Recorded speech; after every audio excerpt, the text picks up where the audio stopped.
de Israel. Así es que esta es la clase número 19 de este curso de la vida de Jesús, los pasos de la vida de Jesús. Y vamos a ver el paso 33. Y quería también entrar con el paso 34, pero me parece que para reanudar un poquito, vamos a ver solamente el paso 33. Es ahí donde inicia su tercera gira de predicación por Galilea. Acuérdense que cuando le llamamos gira, no es que el Evangelio nos diga que hay una gira, pero sí podemos detectar que hay toda una serie de pasajes, eventos, narrativa, y lo podemos agrupar en todos estos momentos que están describiendo los evangelios, y lo podemos identificar como un tiempo donde Jesús se desplaza para predicar. Acordémonos que Jesús primeramente inicia en Galilea todo su ministerio, y a la última etapa, que son 3 etapas, si lo queremos ver en 3 años, lo dedica más precisamente a lo que sucede en Jerusalén, que es lo último momento.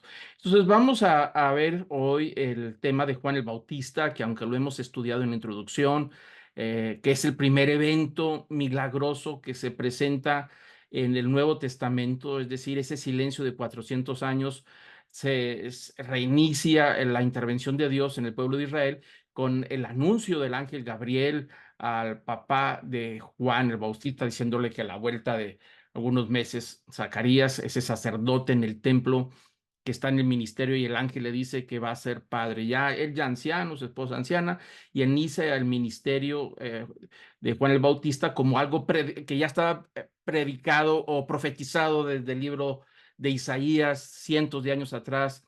Entonces, y el tema de Juan el Bautista es un tema muy importante en los evangelios porque marca el inicio de todos estos movimientos, de ese famoso silencio de 400 años, que parece como que el Señor Dios no interviene en el pueblo de Israel, nada sucede, no hay milagros, no hay movimiento profético, no sucede nada, ellos se sienten abandonados totalmente por Dios, y las profecías de un Mesías pertenecen a siglos atrás, y de repente se interrumpe todo este silencio con el nacimiento de Juan el Bautista, que era parte del movimiento profético en donde prepararía el camino del Señor. Entonces ahora vamos a ver un poquito sobre el tema de la muerte de Juan el Bautista, y también la primera vez que Jesús va a instruir a sus discípulos vamos a decir, una práctica de evangelización, ¿no? Entonces eso está en el paso 33, así lo tenemos ubicado, donde nos habíamos quedado antes del receso, donde Jesús hace un viaje de Jerusalén a Nazaret, que es el paso 32, y ahí en Nazaret tiene un encuentro con sus conocidos del pueblo, en la sinagoga. Hay una serie de eventos que platicamos antes de entrar al receso. Y bueno, después de estos eventos, ahora está haciendo todo un plan para tener esta gira de predicación, si lo queremos ver así, donde visita varios poblados y ciudades en la provincia de Galilea, es decir, en el norte de Israel. En esa zona es donde está predicando. Dedica mucho tiempo a esta provincia, la provincia de Galilea. Jesús dedica bastante tiempo, y es parte también de las profecías donde él dedicaría tiempo en poder hablarle de las buenas nuevas a toda esta gente que vivía en Galilea, que era una provincia mezclada entre gente pagana que vivía ahí, judíos, había de todo. No es como el caso de Judea y Jerusalén, que está más concentrado todo el tema religioso de los judíos, ¿no? Entonces inicia en toda esta parte en Mateo capítulo 9, versículo 35, con una carga que Jesús trae por el pueblo de Israel, por los perdidos. Dice el versículo 35 que Jesús recorría todas las ciudades y las aldeas, y enseñando en las sinagogas de ellos, proclamando el evangelio del reino y sanando toda enfermedad y toda dolencia. En este versículo 35 ahí vemos básicamente en términos generales la misión de Jesús. Es decir, ir a predicar el evangelio. Es decir, no se nos olvide que la palabra evangelio significa literalmente una buena noticia. Es decir, una noticia que les debe de producir al que lo escucha o al que lo recibe, le debe de producir alegría, gozo, una paz y una tranquilidad. Imagínense que estamos endeudados hasta las chanclas y no tenemos manera de salir y de repente recibimos una noticia de que alguien paga la deuda por nosotros y por supuesto esa es una buena noticia. Saltamos de alegría, podemos dormir más en paz y a veces a lo mejor ni dormimos de tanta alegría, pero bueno, esa buena noticia tiene que ver. La palabra evangelio dice que Jesús vino a proclamar que había una solución para el tema del pecado a la raza humana, para el pueblo de Israel, que eso es lo que se llama el Evangelio del Reino, las buenas noticias del Reino de Dios, y traía como respaldo toda esta palabra la sanidad de las enfermedades, dolencias y todos los milagros que hemos estado documentando y registrando en todo eso, que son un respaldo de que lo que él decía es verdad, porque pues una cosa es hablar del Evangelio,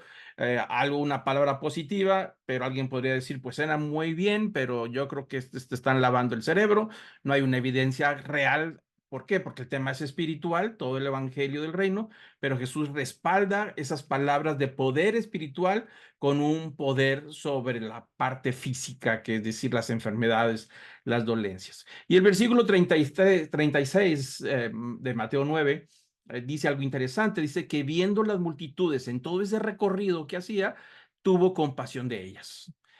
Lo que está tratando de decir ahí en la palabra compasión, es decir, se identifica con, con el pueblo de Israel porque las veía, dice el versículo 36, que las veía porque estaban angustiadas, abatidas como ovejas que no tienen pastor.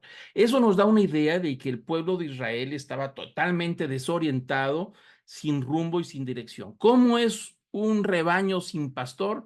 Pues ahí totalmente perdidas, cada quien haciendo lo que quería.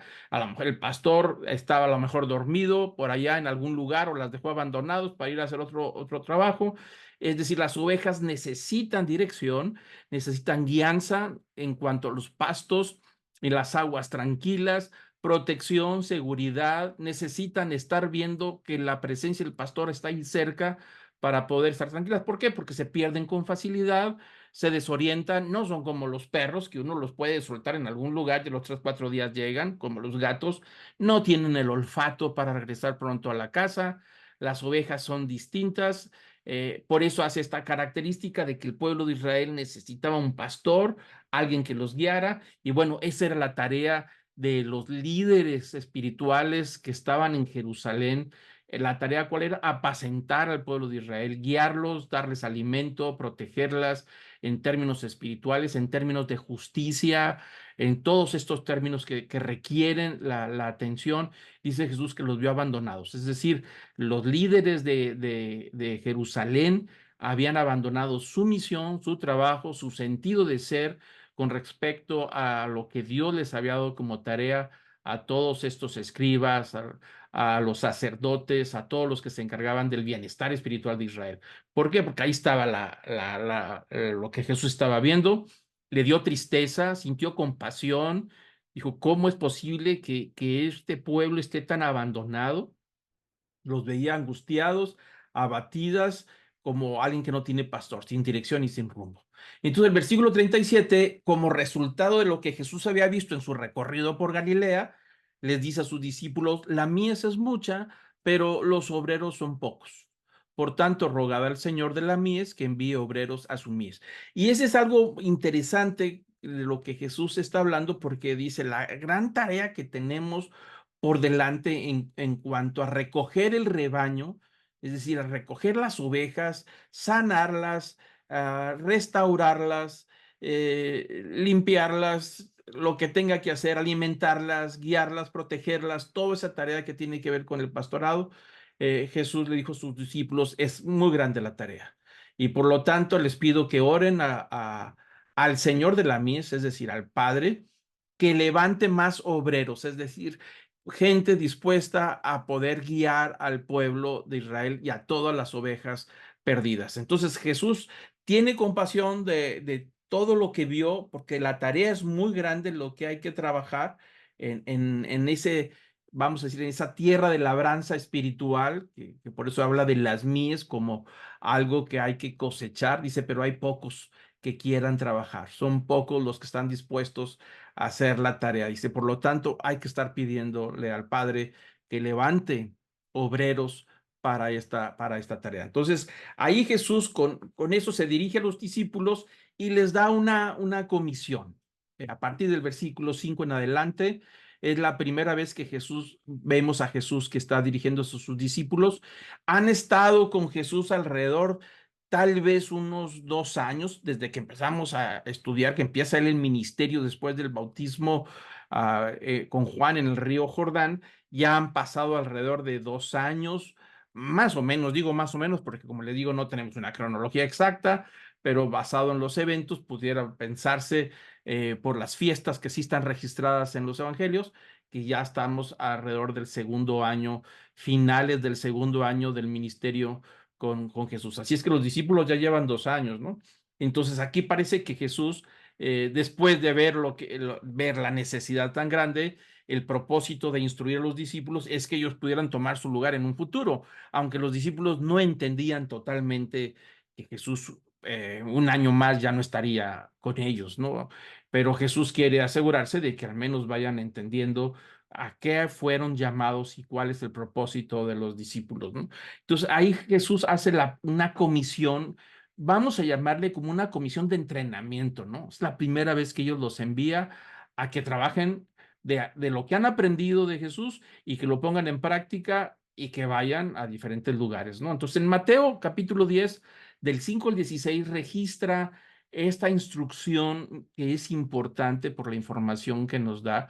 Es importante, es como un sermón, lo marcamos como el sermón número 6 que hemos estado documentando, y en este sermón 6 le empieza a dar instrucciones para los discípulos, ¿no?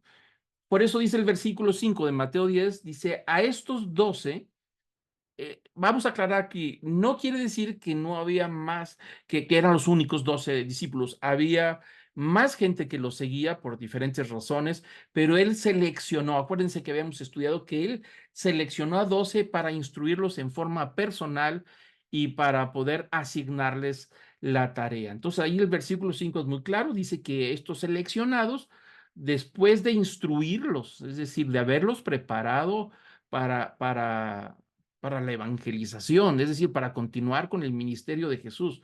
Les dice, no vayáis por el camino de los gentiles y no entréis en ninguna ciudad de los samaritanos, sino id más bien a las ovejas perdidas de la casa de Israel.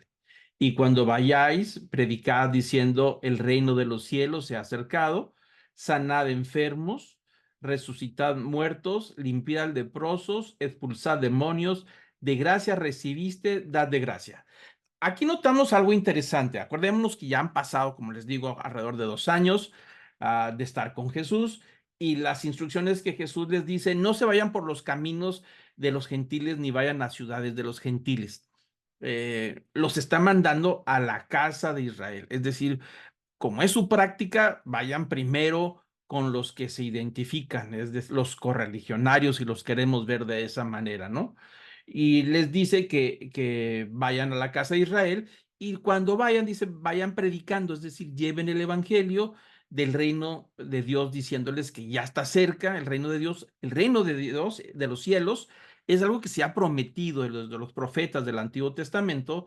Se ha prometido que llegaría un tiempo en donde el reino de los cielos se establecería, y ese reino de los cielos, por supuesto, vendría a reinar y gobernar un descendiente del rey David, que recibió la promesa de un pacto de un descendiente suyo. Reinaría, y eso es lo que se conoce como el reino de los cielos, el hijo de David. Acuérdense que así anunció el ángel a María cuando le dijo, llevará sobre sus hombros el trono de su padre David. Es decir, Jesús sería el reinado prometido, ese Mesías prometido, Mesías rey. Y entonces dice, vayan y díganles a todos los judíos, es decir, aquí hay que aclararlo, ellos van a predicar entre los judíos, no entre los gentiles. Esa es la instrucción de Jesús en este caso. Y les dice, díganles a todos los judíos que el reino de los cielos ya está muy cerca. Y con esta predicación también les da una instrucción muy interesante, el versículo 8. Dice, sanen a los enfermos, resucitad muertos, limpiad leprosos y expulsad demonios. Lo que ellos habían visto que Jesús se había hecho en todos los capítulos anteriores que hemos estudiado, acuérdense que constantemente hay una repetición, o más bien una documentación repetitiva de los milagros de Jesús. Se registran la cantidad de milagros, gente que ha resucitado, leprosos que han sido sanados y por supuesto en los últimos capítulos que estudiamos, la cantidad de gente endemoniada que fueron liberados. Uno de ellos fue el último que vimos, aquel endemoniado de Gadara, donde había una legión poseyendo a este hombre.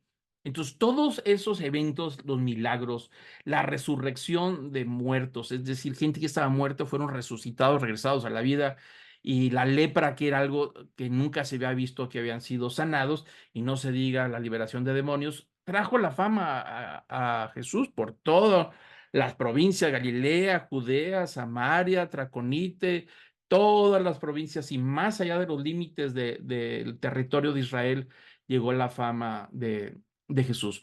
Pero lo interesante es que Jesús ahora manda a los discípulos a predicar, pero les dice que hagan eso también. Es decir, les está dando una autoridad espiritual a ellos para echar fuera demonios y le está dando poder espiritual para poder sanar a los enfermos, inclusive resucitar muertos. No hay un registro que lo hayan hecho en detalle como hemos estudiado lo de Jesús, pero sí hay un pasaje donde cuando ellos regresan le dicen que le dicen a Jesús, cuando Jesús le dice, ¿cómo les fue? No, no, si hasta los vimos a Satanás caer del cielo y vimos gente liberada, es decir, el Espíritu Santo iba con ellos atrás respaldando la palabra de predicación.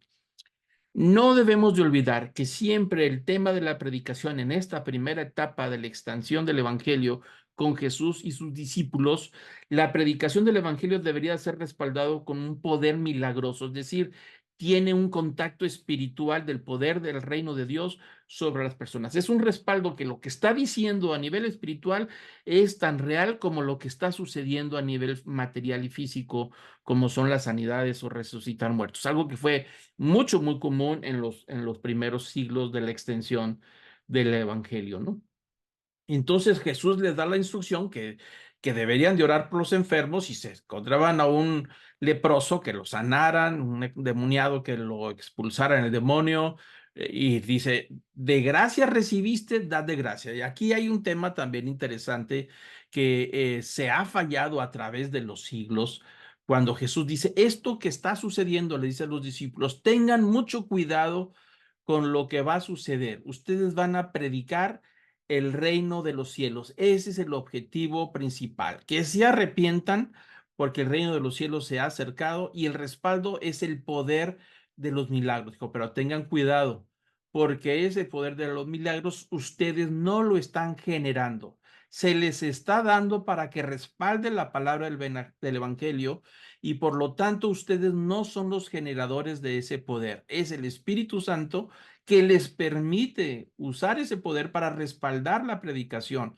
Por eso dice al final el versículo 8, de gracia recibiste, dad de gracia. Es decir, no cobres.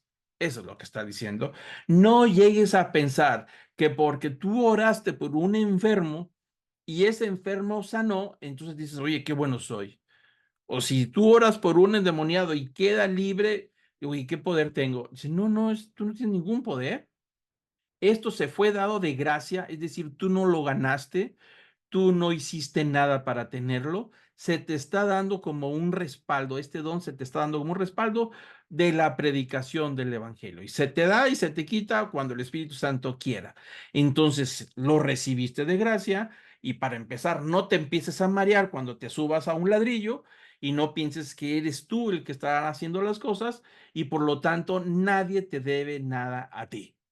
Es decir, si tú vas y oras por un enfermo y el enfermo sana y te dan las gracias, ni recibas las gracias porque tú no lo hiciste nada.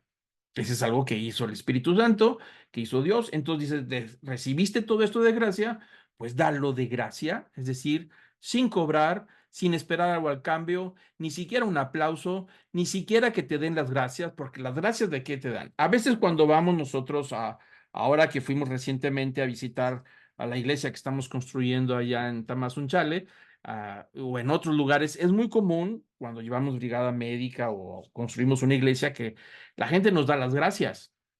Y yo siempre les digo, no nos den las gracias, porque no somos nosotros los que venimos por nuestra propia cuenta. Dios nos ha enviado.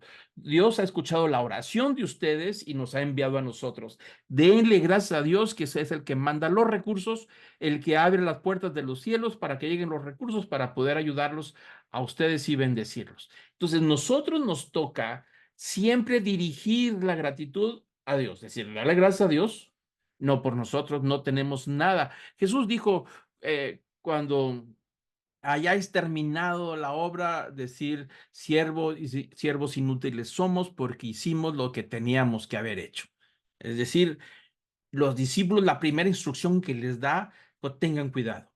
Hay un respaldo del Espíritu Santo, hay un poder que se les está dando para que ustedes respalden esta predicación, pero tengan cuidado, no es de ustedes, no es para ustedes, es para el reino de Dios, y tengan mucho cuidado de no cobrar, de no esperar cuando menos un trato especial, tampoco deben de esperar que los traten en forma especial porque usaron ese poder de Dios. Dijo, lo recibiste de gracia y dad de gracia. No esperes nada y que las personas cuando estén agradecidos, glorifiquen el nombre de Dios, que al final de cuentas es el que nos ha enviado, ¿no? Entonces ahí empieza Jesús a dar esas instrucciones y sigue diciendo en el capítulo 10, versículo 9. Les dice Jesús, no os proveáis de oro, ni plata, ni de cobre para llevar en vuestros cintos, ni de alforja para el camino, ni de dos túnicas, ni de sandalias, ni de bordón, porque el obrero es digno de su sostén. Aquí está dando otra instrucción. Dice, en toda esta tarea que les voy a dar, esta práctica, vayan, prediquen, hagan milagros, den de gracia, no, es decir, no esperen nada a cambio, pero tampoco ustedes se lleven provisión, es decir, vamos a acumular suficientes recursos para poder sostenernos y asegurarnos de que la obra se cumpla. Dice, no, esa parte de las necesidades personales en la tarea del servicio al Señor debe de estar totalmente en las manos de Dios.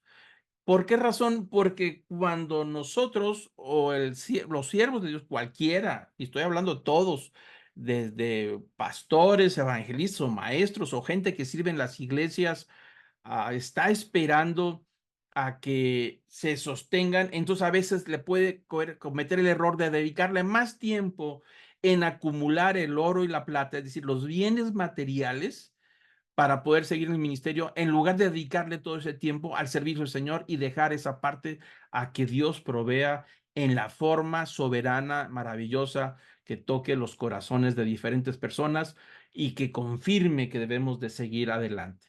Por eso dice Jesús a los discípulos, no se ocupen demasiado en acumular. Es decir, la tarea de la iglesia, la tarea de todos nosotros no es la acumulación de bienes materiales de ningún tipo. La tarea es la predicación del reino de los cielos con todo lo que representa y ejercer el ministerio de Jesucristo a través de esa misión que nos ha dado, ¿no? Por supuesto que hace falta los recursos para continuar y entonces ahí es donde Jesús dice, no acumulen, pero también dice en el mismo versículo al final, dice, porque el obrero es digno de su sostén. Es decir, que habrá sostén para todos, para la iglesia en general. La iglesia no va a perecer porque le falte sostén. Es decir, Dios va a proveer su sostenimiento para que la iglesia siga adelante, para que los que trabajan, los que sirven, lo que haga, lo que sea necesario. Pero que quiten de un lado que el objetivo de la iglesia no es la acumulación de bienes materiales. Ese no es el objetivo, nunca lo fue, ni en el principio, ni debe de ser ahora en los tiempos en que vivimos. No es el propósito la acumulación de bienes materiales, pero Dios se encargará de dar a cada uno, porque dice, porque el obrero es digno de su sostén, es decir, los que sirven, los que trabajan, los que colaboran, es digno de que sean sostenidos, ¿no? De esa manera. Entonces Jesús les dice, no pierdan el tiempo, no gasten el tiempo que les voy a dar en acumular para su sostenimiento. más bien inviertan todo el tiempo en la predicación, en el ministerio, en servir y dejen que Dios, el Padre, los sostenga de diferentes maneras, ¿no? El versículo 11 también da otra instrucción. Dice, en cualquier ciudad o aldea donde entréis, averiguad quién es digno de ella y quedaos ahí hasta que os marchéis. Al entrar en la casa, dadle vuestro saludo en paz, y si la casa es digna, que vuestro saludo de paz venga sobre ella, pero si no es digna, que vuestro saludo de paz se vuelva a vosotros. Jesús está dando la otra instrucción, dice el versículo 11, que vayan a todos los rincones, a todas las ciudades, aldea por de pasar, pero antes de entrar a la ciudad, tienen que investigar si la ciudad es digna de lo que van a predicar y enseñar. Es decir, si van a ser recibidos.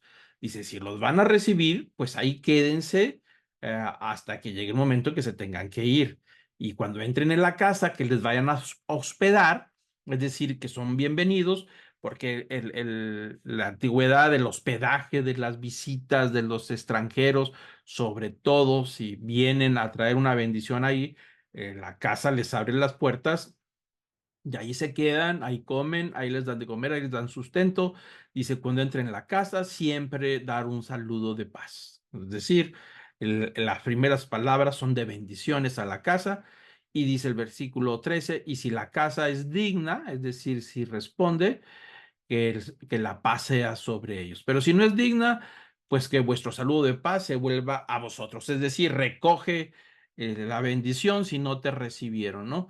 Jesús está dando un protocolo de cómo dirigirse en las ciudades, en los pueblos, en las casas, en las personas, si son bienvenidos o no.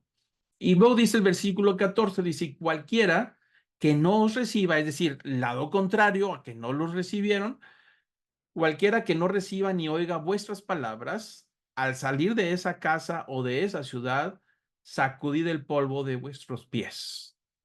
Es decir, si ustedes van y no los dan bienvenida, no los reciben, no los toman en cuenta, no los aprecian, en ese sentido dice, no pierdan el tiempo, salgan de esa ciudad, salgan de esa casa y sacúdanse el polvo de los pies. Es decir, ni siquiera traigan el polvo de esa ciudad que no los recibió y que los tomó como indignos.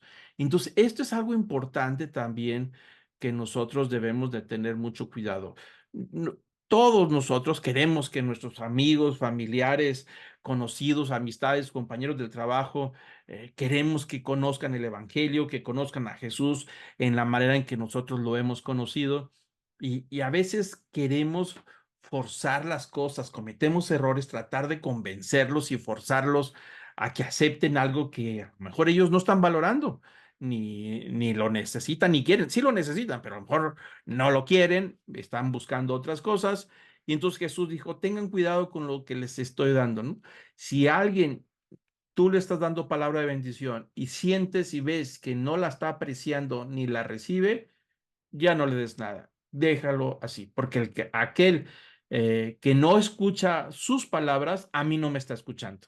Es decir, el contenido de lo que los discípulos llevaban es el Evangelio. Ese contenido del Evangelio no es de los discípulos, es el Evangelio de Jesucristo. Es la revelación de Jesucristo. Entonces Jesús lo que hace con sus discípulos es tomar el contenido del Evangelio, las buenas noticias, y se las entrega a los discípulos como si fuera un tesoro, que realmente es un tesoro, pero como es un contenido y se los entrega y dice, vayan y llévenlo a todas las ciudades, los rincones, y donde no valoren lo que les estoy dando, recójanlo, échenlo al morral y váyanse a otro lugar. Porque aquel que no recibe este evangelio que ustedes están extendiendo y están dando, pues a mí me está despreciando, porque no es de los discípulos lo que ellos están rechazando, ¿no? Por eso dice Jesús, si no reciben vuestras palabras del Evangelio, pues a mí no me están recibiendo.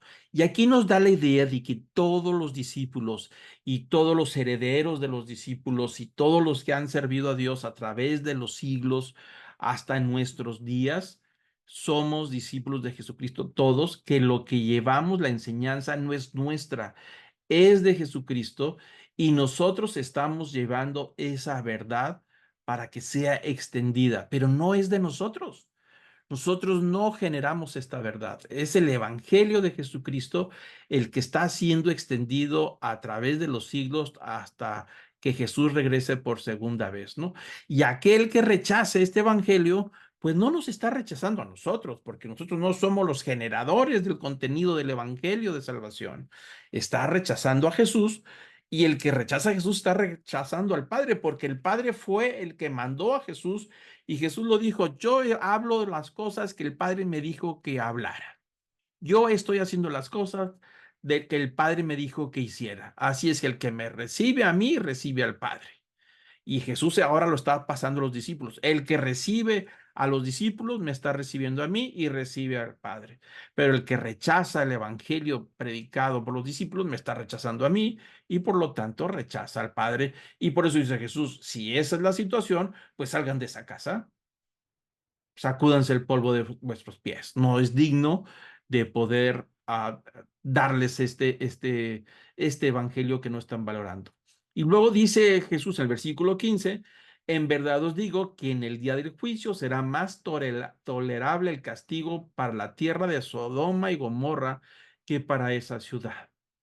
Entonces dice Jesús que el resultado del rechazo del evangelio, en el caso de los discípulos y en caso de la predicación que se ha hecho a través de los siglos, la persona que lo rechaza dice que en el día del juicio, cuando venga el juicio, dice el castigo va a ser más tolerable para la tierra de Sodoma y Gomorra que para la ciudad que rechazó ese evangelio. ¿Por qué razón dice eso? Porque Sodoma y Gomorra, a pesar de que fueron consideradas como ciudades pecadoras y que fueron destruidas por causa del rechazo, en ese caso dice no tenían el evangelio.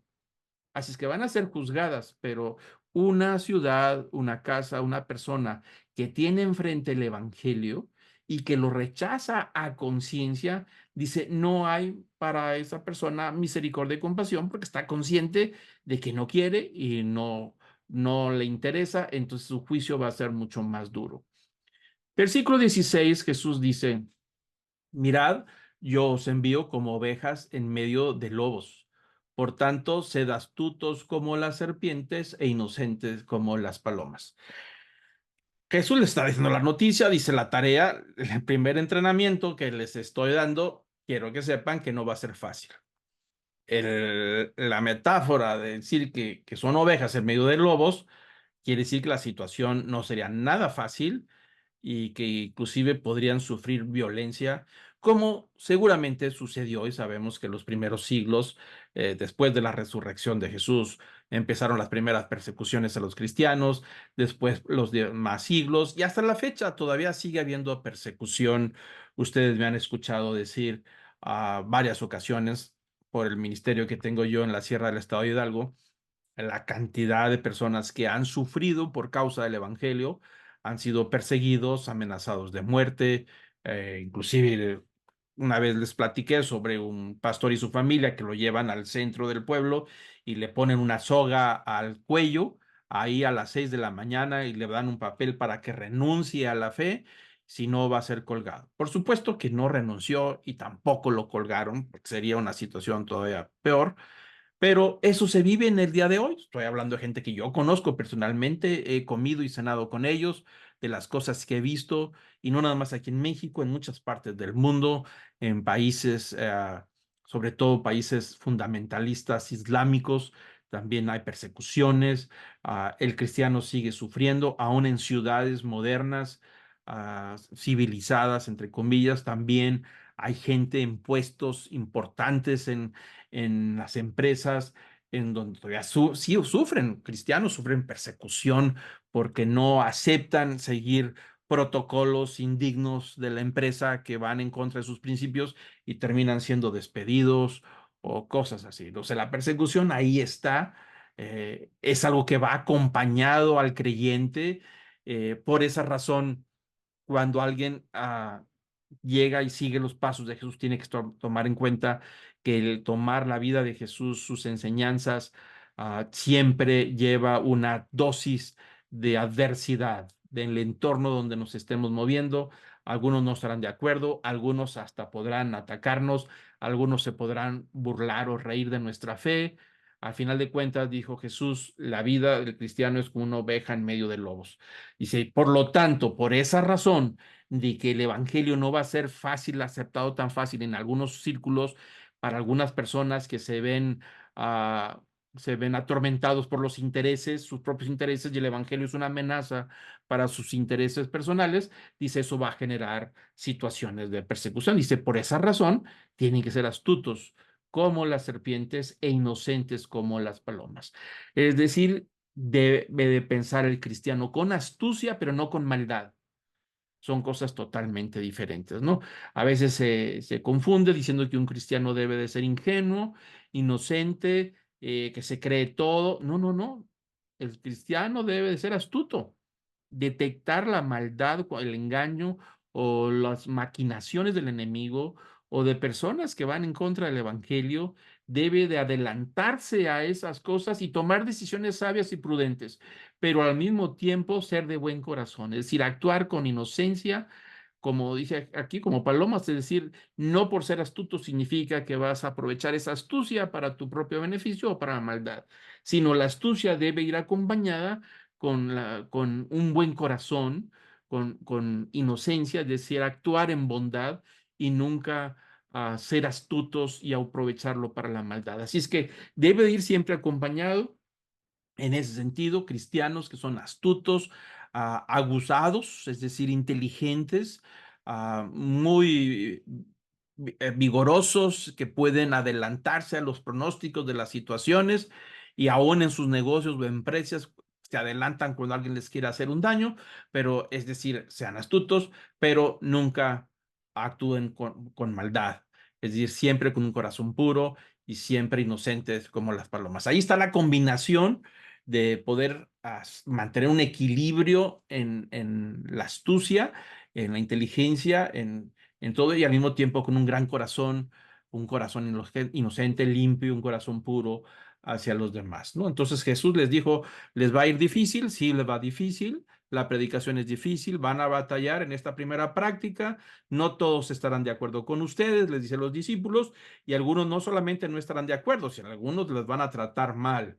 Así es que les digo desde ahorita, van como ovejas en medio de lobos, sean astutos, adelántense con aquellos que los van a tratar mal y sáquenles la vuelta si no los valoran, pero al mismo tiempo sean de un corazón puro hacia los demás, ¿no? Algo que me parece muy equilibrado, ¿no?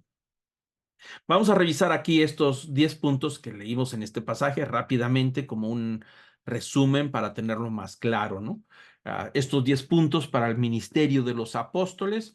El número 1, solo a la casa de Israel. Esa es la práctica, ese es el campo de trabajo para los discípulos en esta primera práctica. Predicar el reino de los cielos, que ya se había acercado y por lo tanto deberían de arrepentirse. También sanar enfermos, limpiar leprosos, levantar muertos, echar fuera demonios, como un respaldo que se les está dando y que ese respaldo nunca debían de cobrar, ni esperar beneficios, ni esperar un trato especial por toda esta bendición que llevaban hacia ellos, que los milagros y todo esto sería más bien un respaldo de la palabra, de la predicación del evangelio de los reinos de los cielos. No deben de esperar paga, como lo acabo de comentar, porque nunca les va a faltar nada. Dios se va a encargar de que nunca les va a faltar lo necesario, lo básico para vivir dignamente, ¿no? Dice que deben de dormir y hospedarse en hogares que los reciban bien, que tienen amor y respeto por Dios, y no meterse en camisas de once varas, es decir, no meterse con personas ni hogares que no creen en Dios, que no se hospeden ahí, dice que los van a tratar mal, ni siquiera se acerquen, ¿no? Sacúdanse el polvo de los pies en ciudades donde no fueron bien recibidos. Es decir, no te recibieron bien, te maltrataron. Bueno, pues dale espalda, sacúdete el polvo de los pies y sigue adelante la ciudad o el pueblo que sigue o la familia que sigue. Es decir, no desanimarse de ninguna manera y entender que algunos no solamente no estarán de acuerdo, sino que estarán en contra, ¿no? Punto número 7, que la tarea es difícil y que serían tratados en algunas ocasiones como ovejas en medio de lobos.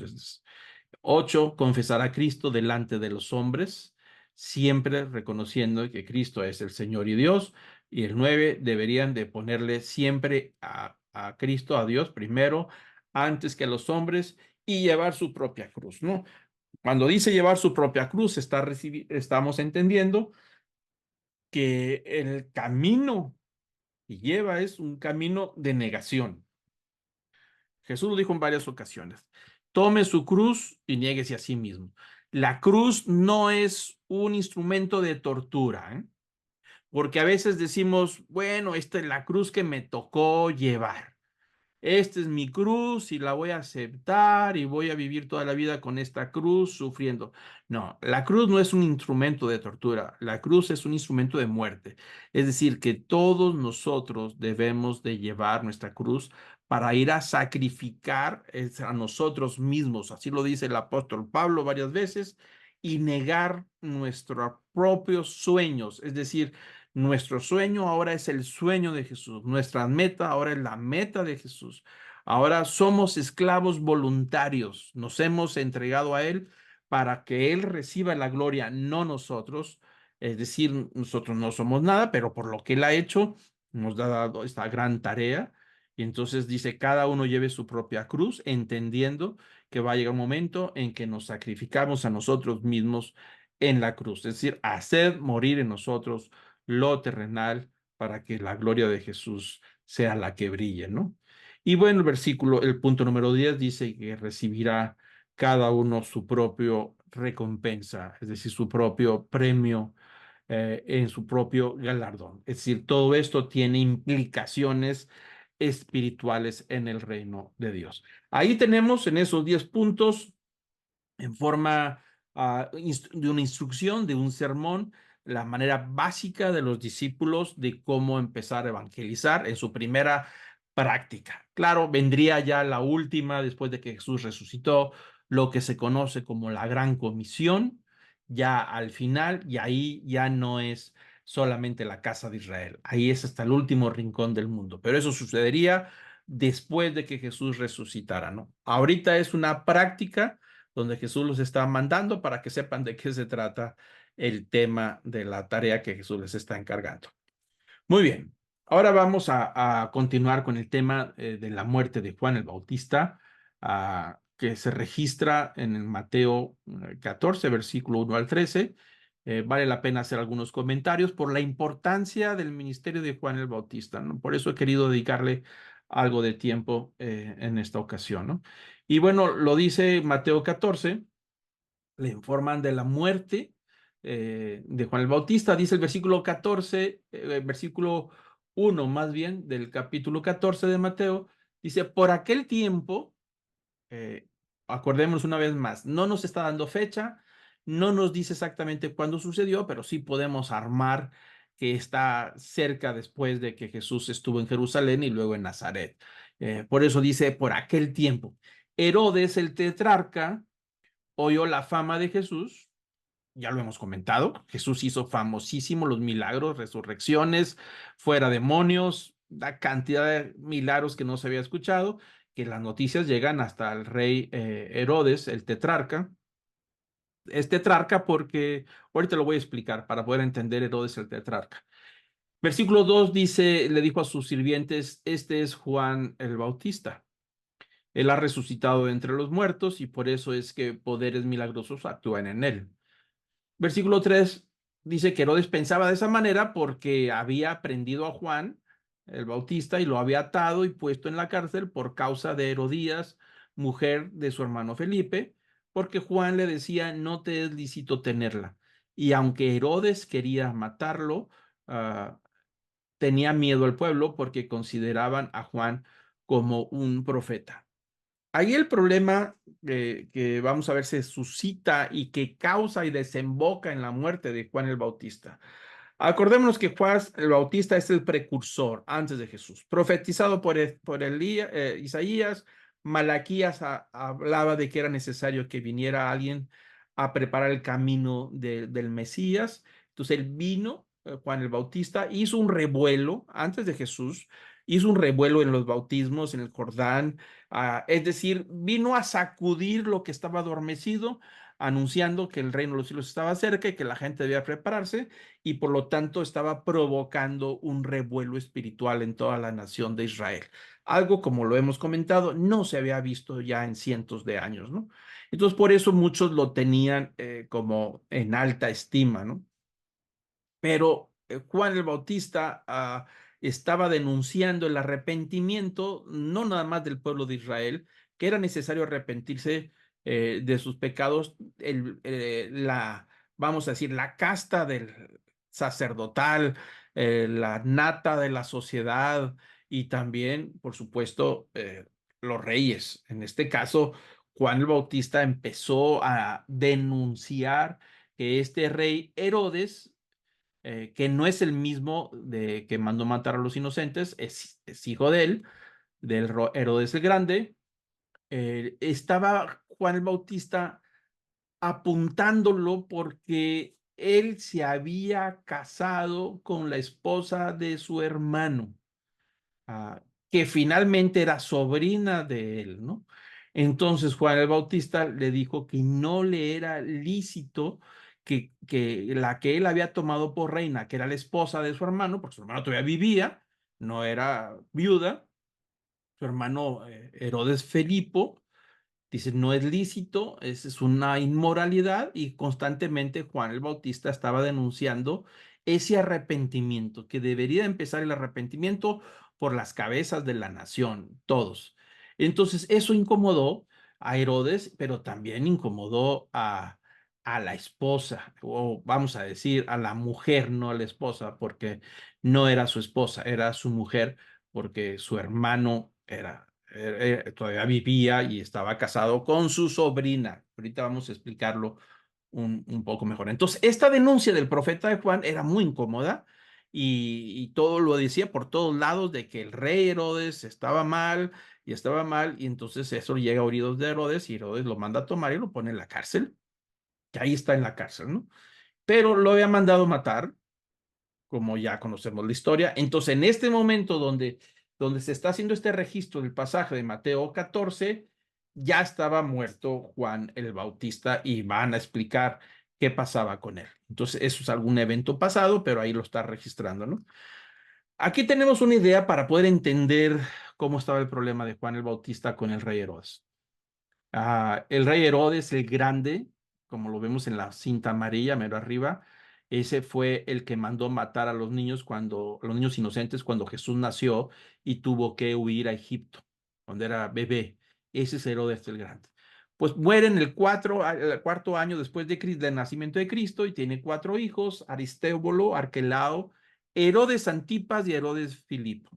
Entonces, a morir Herodes, el reino se divide en cuatro partes que se llaman tetrarquías. Entonces, estos Herodes, que son de la dinastía herodiana, heredan una parte del reino y se conocen como tetrarcas, ¿no? Entonces, Aristóbulo tuvo una hija, Arquelao duró solamente 6 años, y Herodes Filipo, que es el que está del lado derecho, este señor, pues se viene a casar con la hija de su hermano, es decir, de Aristóbulo.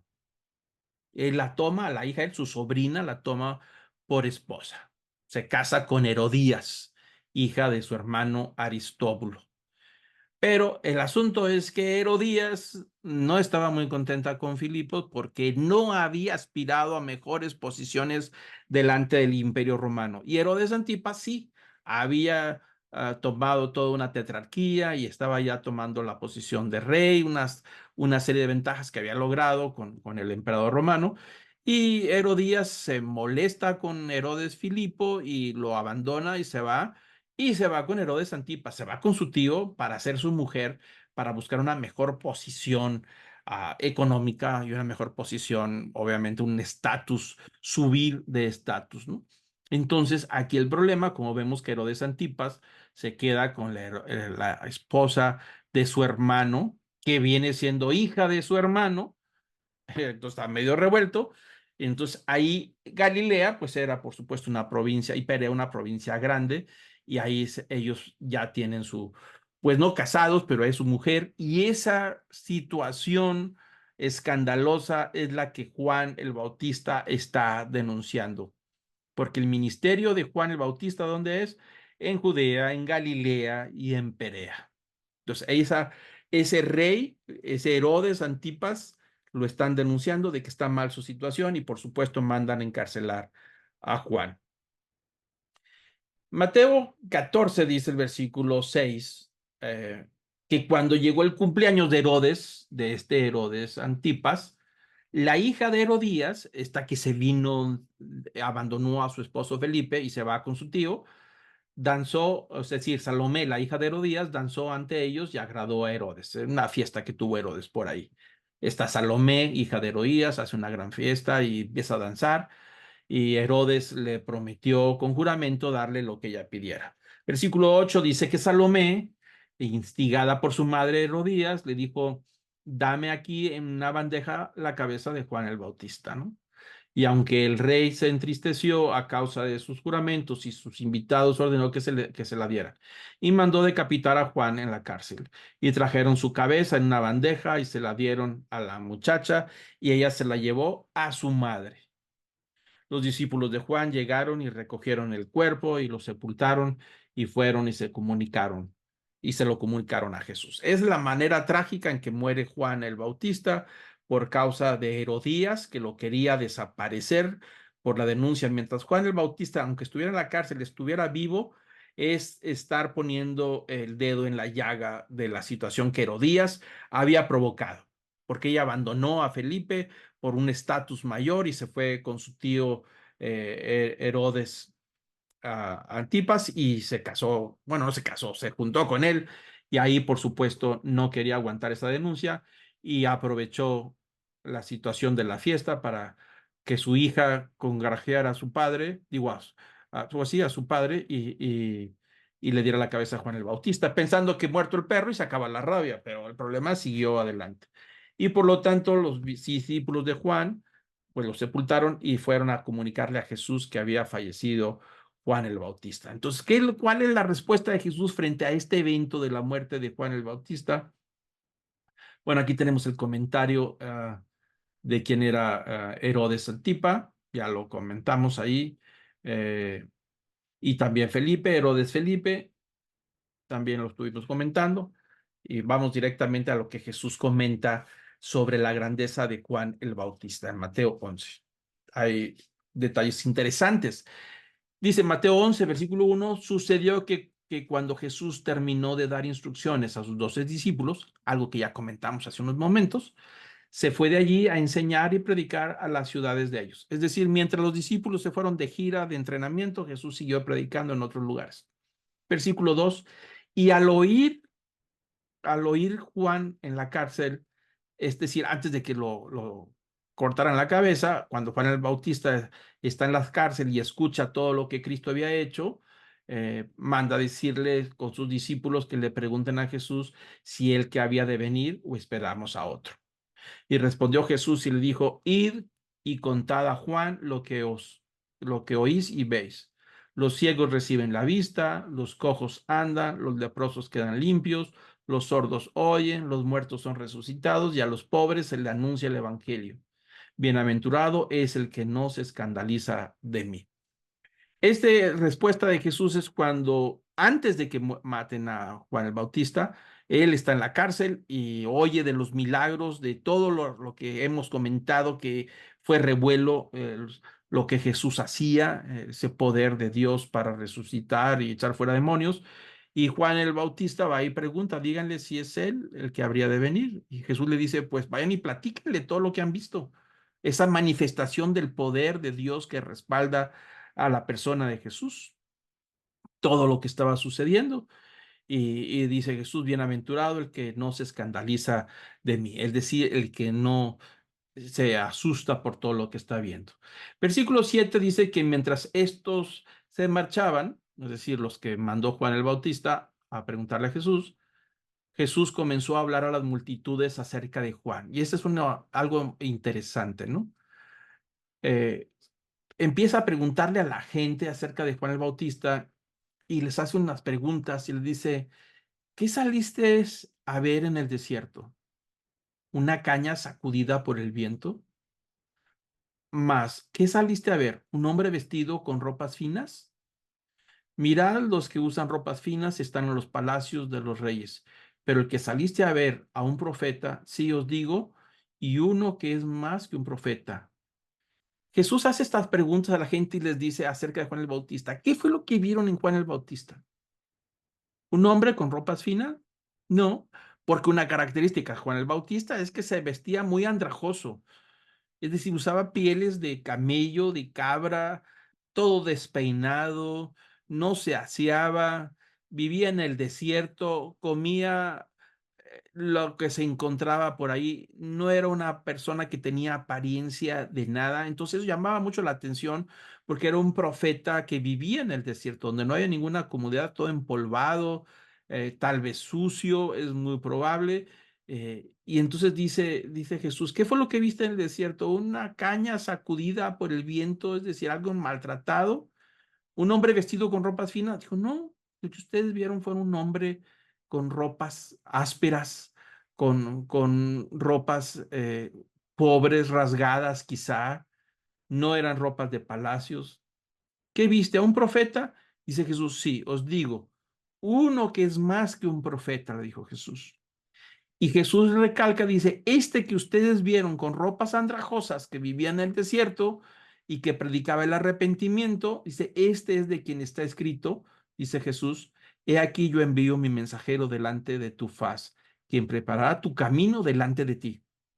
Notemos este pasaje, Jesús está usando un pasaje del libro de Malaquías, donde dice que estaba profetizado que él mandaría un mensajero delante de tu faz, es decir, se estaba dirigiendo al Mesías, que va a preparar tu camino. Versículo 11 dice, en verdad os digo que entre los nacidos de mujer no se ha levantado nadie mayor que Juan el Bautista. Sin embargo, el más pequeño del reino de los cielos es mayor que él. Y Jesús ahí aprovecha y dice, de todos los profetas que ha habido en el Antiguo Testamento, no ha habido uno más grande que Juan el Bautista. Es decir, el más grande de todos los profetas, ni Isaías, ni Daniel, ni Ezequiel, que tuvieron grandes visiones, que ni Isaías que tuvo visiones tremendísimas, ni Daniel que tuvo la visión de la gloria de Dios, las visiones impresionantes, con la grandeza de Juan el Bautista, a pesar de ser tan humilde y sencillo de vestía, era el más grande de todos los profetas por cuanto él preparó el camino del Señor. Él era el que preparaba el mensaje para que recibieran la enseñanza y la revelación de Jesucristo.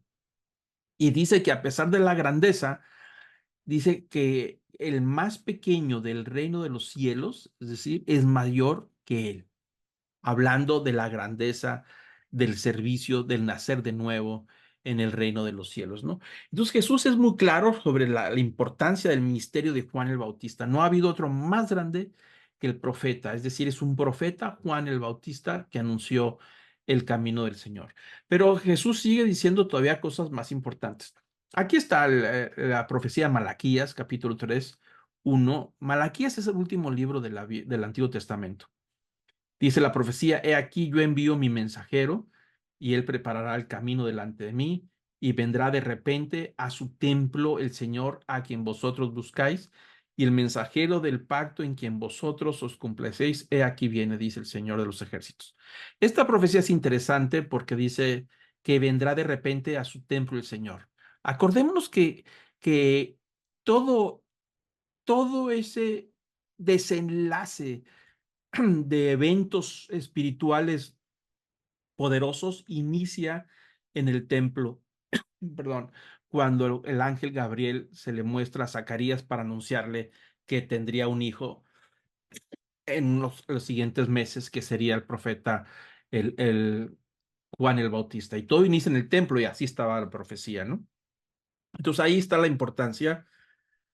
Sigue diciendo el versículo 12 y dice Jesús, y desde los días de Juan el Bautista, es decir, desde que empieza Juan el Bautista el ministerio hasta ahora, el reino de los cielos sufre violencia y los violentos lo conquistan por la fuerza, porque todos los profetas y la ley profetizaron hasta Juan. Y si queréis aceptarlo, él es Elías, el que había de venir, el que tiene oídos, que oiga.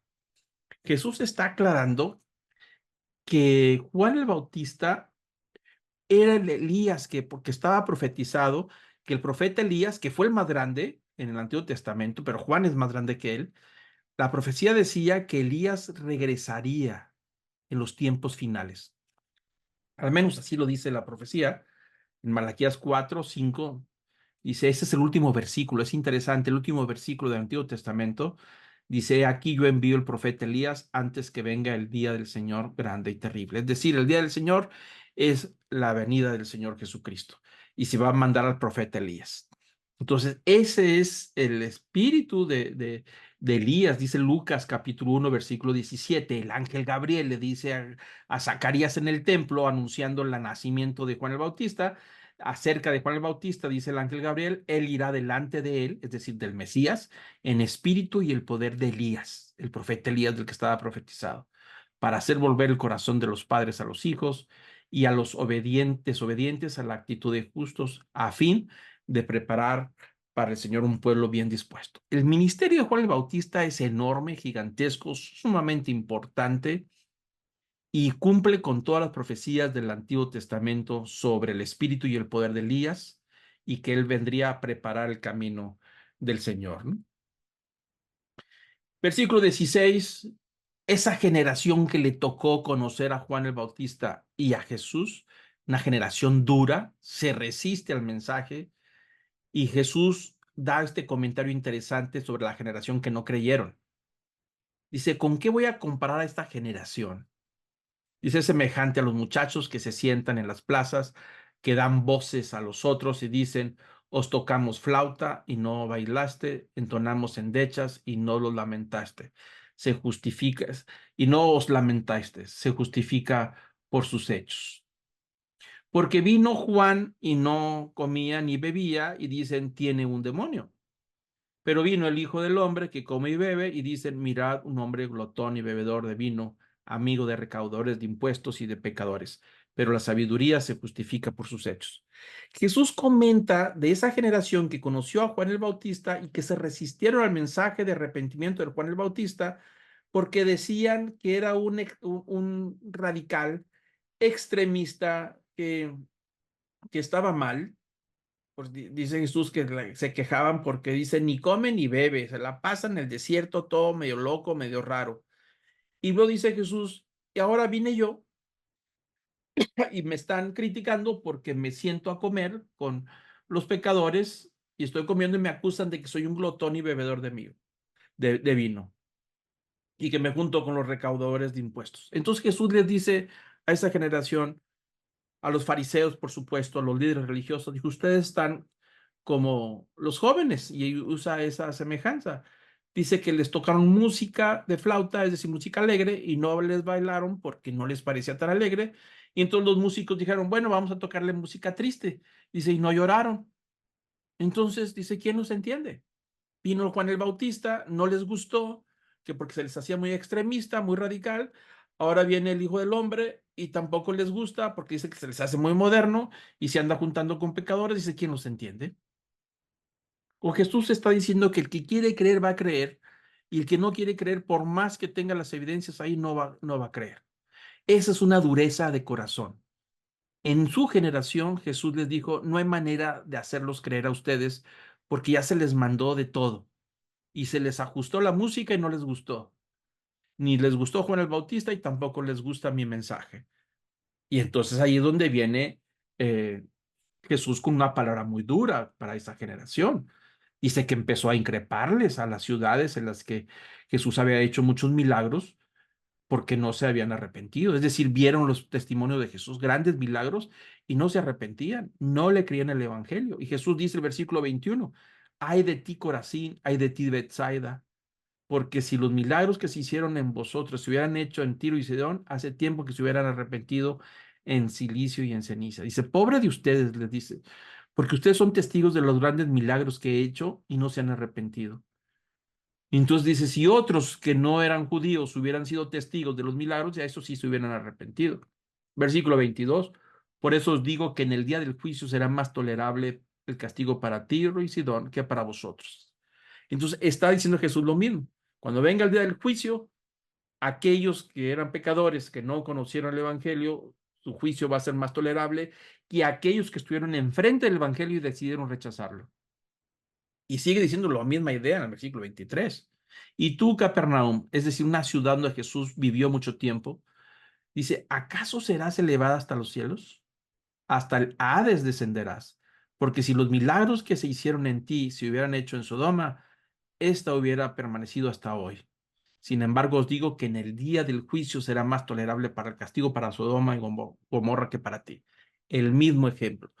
Jesús está diciendo, tienen los milagros enfrente, tienen las evidencias enfrente, pero han decidido no creer. Es decir, el juicio será duro, porque tuvieron todo el testimonio y dijeron no. Y habrá más misericordia para aquellos que nunca tuvieron la oportunidad de conocer el Evangelio, ¿no? Y Jesús termina en estas palabras. En aquel tiempo, hablando Jesús, dijo, te alabo, Padre, Señor del cielo y de la tierra, porque ocultaste estas cosas a sabios inteligentes y las revelaste a los niños. Sí, Padre, porque así fue de tu agrado. Todas las cosas me han sido entregadas por mi Padre, y nadie conoce al Hijo sino el Padre, nadie conoce al Padre sino el Hijo, y a quien el Hijo se lo diere a revelar. Jesús está diciendo que la grandeza del reino de Dios está en la sencillez, aquella mente sencilla que toma la decisión de inclinarse delante del Padre, delante de Jesús y aceptar la revelación del Padre. Dice, esos son los que le has revelado a los sencillos de corazón, a los humildes de corazón, que están conscientes que no lo saben todo, que están conscientes de que hay algo más allá que sale de nuestro control, que están conscientes que hay una necesidad de la presencia de Dios y que tenemos una pobreza espiritual y que necesitamos nacer de nuevo. Y luego al final Jesús hace una invitación para terminar. Dice Jesús, venid a mí, todos los que estáis cansados y cargados, y os haré descansar. Es decir, la necesidad está en todos, en los creyentes, no creyentes, en los que rechazaron a Jesús o no lo rechazaron. Pero la invitación era para todos, porque hay un cansancio y cargados, dice, yo os haré descansar. Versículo 29, tomad mi yugo sobre vosotros y aprended de mí, que soy manso y humilde de corazón. Es decir, lo que les hacía falta a esa generación para aceptar el mensaje de Juan el Bautista y para aceptar la revelación de Jesucristo. Dice, soy manso y humilde de corazón y hallaréis descanso para vuestras almas, porque mi yugo es fácil y mi carga es ligera. Y Jesús dice, no hay otro camino para poder encontrar la paz que andamos todos buscando para nuestras almas, sino en la humildad y en ser manso, es decir, receptivo, dócil de aprendizaje. Una persona terca es una persona que cree que sabe, un necio que cree que sabe y no sabe, pero una persona mansa es aquel que se deja enseñar, es alguien que aprende con facilidad, que no se resiste a lo que Jesús le está dando, algo nuevo que aunque sea algo difícil y quebrante todas sus ideas, pero no se resiste porque es humilde de corazón y recibe el Evangelio con facilidad. Y entonces dice, esa persona que se quebranta a sí mismo y se abre para recibir el Evangelio, encontrará el descanso para su alma. Dice, porque mi yugo es fácil y mi carga es ligera. Yo voy a terminar aquí. Voy a pedir que cerremos nuestros ojos, inclinemos nuestro rostro para terminar. Amado Padre, gracias. Te damos, Señor, por esta palabra. Gracias por este mensaje. Señor, hay mucha información que hemos estudiado el día de hoy.